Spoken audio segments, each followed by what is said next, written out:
you have your crazy axis and your hot axis. Hot is, as usual, measured from 0 to 10. We're all familiar with that. Crazy is measured from 4 to 10 because, of course, there's no such thing as a woman who's not at least a 4 crazy. So you got 4 to 10. This is your hot crazy line right here. Very important that you keep in mind where the hot crazy line is. As a rule, this is your no-go zone. We do not hang around and date and marry women who are not, at least in our mind, a 5. So this is your no-go zone. You don't go here. We just rule this out. Life is better this way. That's the way it is. All right.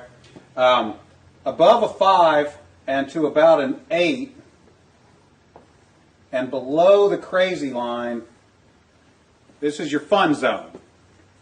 You can hang out here and meet these girls and spend time with them. That's your fun zone, but keep in mind when you're in the fun zone, you want to move out of the fun zone to a more permanent location. Above the crazy line, we have the danger zone. This is your redheads, your strippers, anyone named Tiffany. This is hairdressers. This is where your car gets keyed. You get a bunny in the pot. Your tires get slashed, and you wind up in jail. Moving on, you have this zone here. This is below the crazy line, above an 8 hot, but still, about a 7 crazy. This is your date zone. You can stay in the date zone indefinitely. These are women that you introduce to your friends and your family. They're good looking and they're reasonably not crazy most of the time.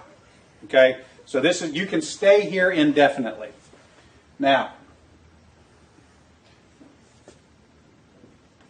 above an 8 hot and between about a 7 and a 5 crazy, this is your wife zone. Okay, when you meet this girl, you should consider a long-term relationship. Now, below a 5 crazy and above an 8 hot, this is your unicorn zone. These things don't exist. If you find a unicorn, please capture it safely, keep it alive. We'd like to study it and maybe look at how to replicate that. Okay? So I was explaining this to a guy one time, and he said, wait a minute. I met this girl, and she's like smoking hot. She's like at least a 9, and she's chill. She's totally cool. She's like not even a 3 crazy. I said, you're telling me you've met a girl, she's a 9 hot, and she's like a 2 or a 3 crazy. He said, yeah, man, I like her a lot. I said, you should be careful. That's a dude. You're talking to a tranny. So you got to be careful, because down here below a 4 crazy and above an 8 hot, you're probably talking to a dude. That is the universal hot crazy matrix.